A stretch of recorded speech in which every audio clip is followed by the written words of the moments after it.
What is up, guys? Welcome back to the channel. If you don't know me, my name is Shane and this is the Shane Show. Alright guys, today is going to be awesome because parts just arrived for the 33 and let's see what I got. Alright, VP Racing jug. Those are always super important. Got two of these bad boys. You never know when you're going to need some race fuel, so two 5-gallon jugs. What else do we got in here? Got to get the adapter hoses. So that's a must. So picked up a universal high flow air filter because we're going to be replacing the MAF. So got that. This is the MAP sensor kit. Got the air temp sensor kit. And I'm super excited for this. This is the digital dash display. We need to open this up right now. So got the hoses on, looks super sick. Can't wait to get some race gas in these bad boys. All right, so before we open up the rest of the parts, we're gonna go to the shop and just open everything up. This box right here, super sweet, don't miss it. All right guys, so we made it back to the shop. Obviously 33 back here. Got the vet right here. If you guys haven't seen the video on this vet, you need to go check it out. It was a gift to my parents, so check that out. But today is all about parts I just got for the 33, and let's look what's in this box. If you guys don't know the AEM CD-7 dash display, you need to check that out. So again, the AEM CD digital racing dash, the X, because they make it in 5 and 7 inches, so I got the 7-inch one. And this is actually going to be going inside the center console. So in the last video with the vertical doors I filmed, we put the radio inside of the dash, and so go check that out. You'll also see somewhat of that in this video too, but it's a pretty cool setup. I got a radio from a boat and I ended up sticking it in the ashtray location, so that was pretty awesome. Alright, so right now I just want to see if this filter is going to fit on the intake piping here. So now that I have the new computer coming tomorrow, I no longer need this MAF sensor, which I can get rid of this and all of this stuff and just have a nice giant filter right here, which is that over there. So I'm going to undo this real quick and just bolt it on. Also picked up a air temp sensor, which you're going to need when you delete the MAF, and then the manifold air pressure sensor kit. So this is pretty sweet.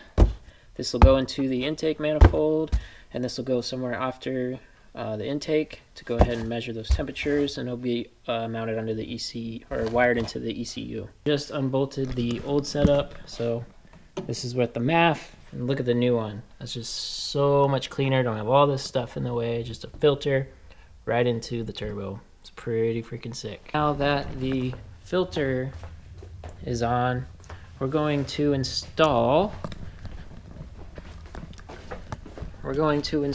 this, our manifold absolute pressure sensor. So this is one from AEM. It's a 3.5 bar, so it'll measure quite a bit of pressure. This is usually all that you need unless you're running super high boost options.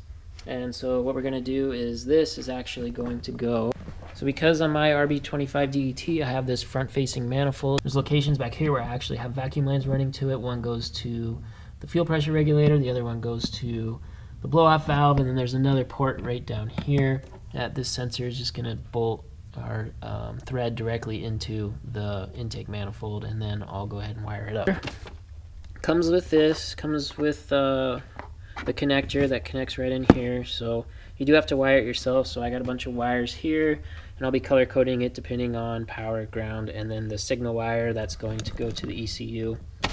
And then comes with instructions and all that here. So quick update, got the MAP sensor installed right here, wired it all up there right here, and so it'll be ready for the ECU when that comes in tomorrow.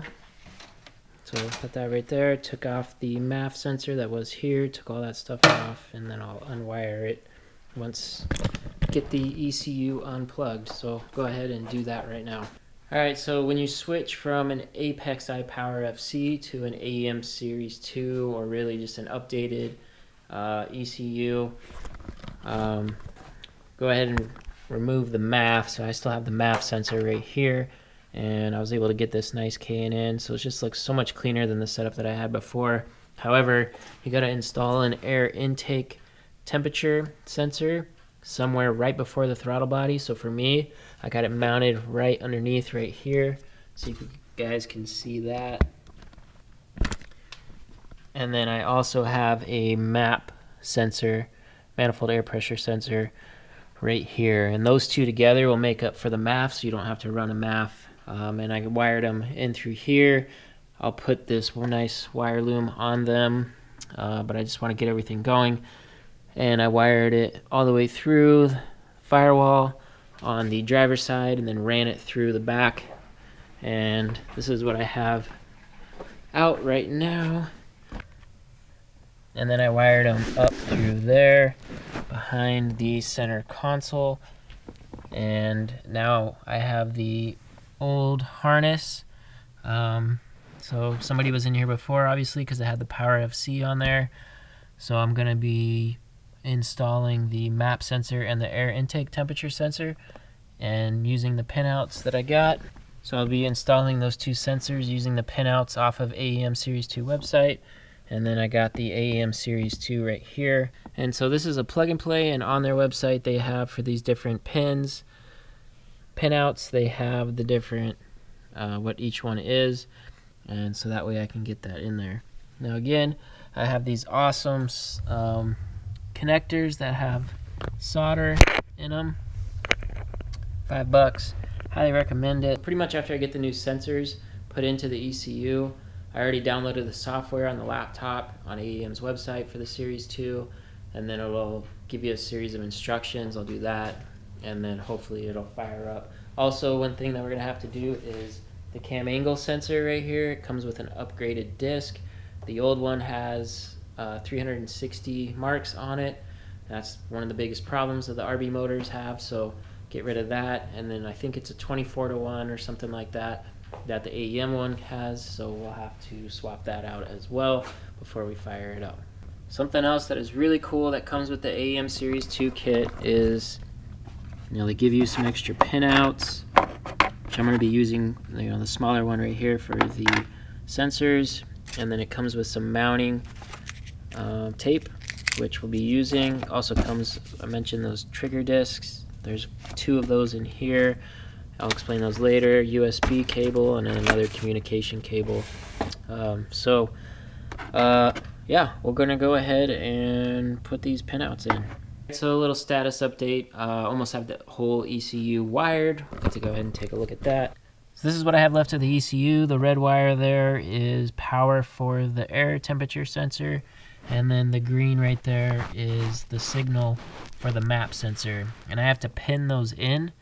And let me show you guys the pins. So those are the pins right there that I have to use to tap into the ECU, and I gotta have special crimpers.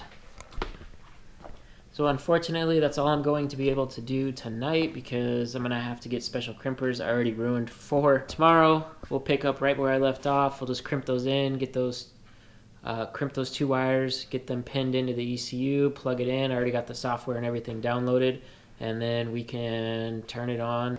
Next time you guys see me, you will see me in daytime. Alright guys, so this video is going to be a little weird. I have not worked on the car for about a week, so you saw what was happening last weekend, and we're now in the following weekend.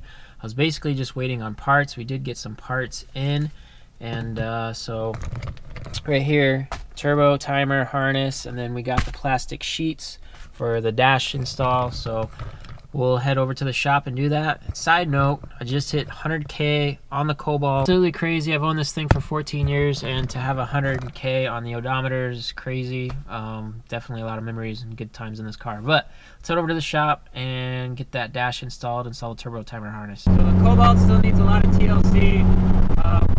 There is a hole in the exhaust that's like this big around right on the downpipe that I gotta get. But after the Skyline's done being built, I'll focus on this. For those of you guys that have not seen the Cobalt before, here it is. Just hit 100,000 miles on it.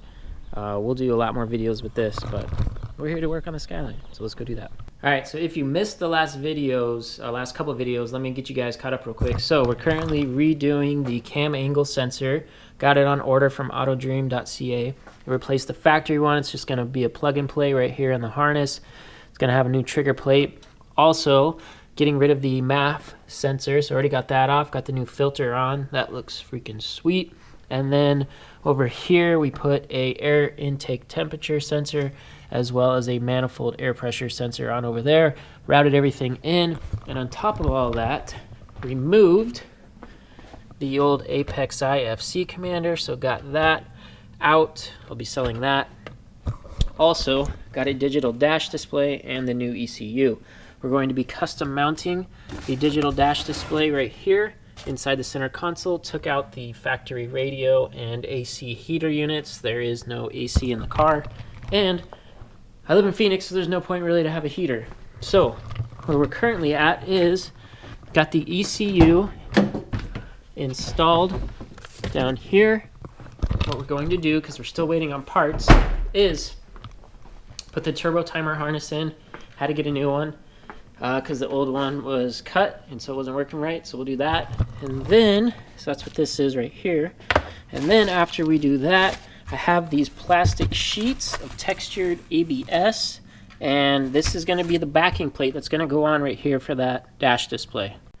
And just to get caught up some more, so this is the dash display. This is a AEM CD-7 dash display. It has completely customizable, has these light up LEDs up here for RPMs. It's fully customizable, absolutely awesome. Every single gauge you can imagine. This is the template I made for it. So we're gonna be putting that plastic backing up here, make it look real nice, and probably have to do some cutting around here to make it fit a little bit. So yeah, let's get into it. All right, got a light, so hopefully you guys can see what I'm doing. So we have an old school turbo timer. It came with the car when I got it. It's a pivot one, and the harness and everything is mounted up underneath in there. So plugs right into the back of the ignition up here. All right, guys, quick update where we're at. I made a massive mess all the way around. Got all this plastic. So this is the outcome. Came out pretty freaking sweet. Drilled holes in here, cut it out there, so be a nice plastic backing on it. Also USB here, also have a USB on the ECU. I'm going to drill out some nice holes here and here so the USB can plug in, and then the laptop can just go right in there to adjust the dash or the ECU. So also cut this off right here using a die grinder so it'll sit flush with the radio mount. So right here I had to trim that part that I just showed you off of the console, so it's going to sit nice and flush. I kept these tabs right here so it'll just click in, and so let's get this dash in. Alright guys, so it is the next day again, so hey, that's car life sometimes. Guys, I'm super pumped with how this came out in the dash. Let me know what you guys think down below. Check out the way this dash came out. So I still got to snap it in and all that, but the radio mounted here. Got the dash display. It's gonna look super clean. One thing that I'm gonna do here is put in USB ports. I just ordered them last night, and what that's gonna do is for the dash and for the ECU down here, I'm gonna just have a quick plug-in right here for either one for a USB, so you can just plug it into a laptop real quick, make the adjustments, so it'll be super user-friendly. Fortunately, I have to wait on parts, so I'm waiting on the USB stuff to come in, so then that way I can wire the dash, finish that up, put this all in, and then get this thing fired up, which I can't do until I get the cam angle sensor. So probably about Wednesday, Thursday of next week out. I know this video was over the course of like 3 or 4 days worth of viewing and filming, but hey, I was trying to get it all within, getting it installed and all of that within one video, but I'm waiting on parts and I didn't want to wait another week just to upload a video, so I wanted to at least get you guys some progress of where I'm at with everything. So the parts should arrive Wednesday. Today is Saturday, so about another 4 days. And after that, we should be able to get this thing running and get it all dialed in. So as always, thanks for watching. Make sure you watch the video over here, just like that. Shane Shows out. Peace.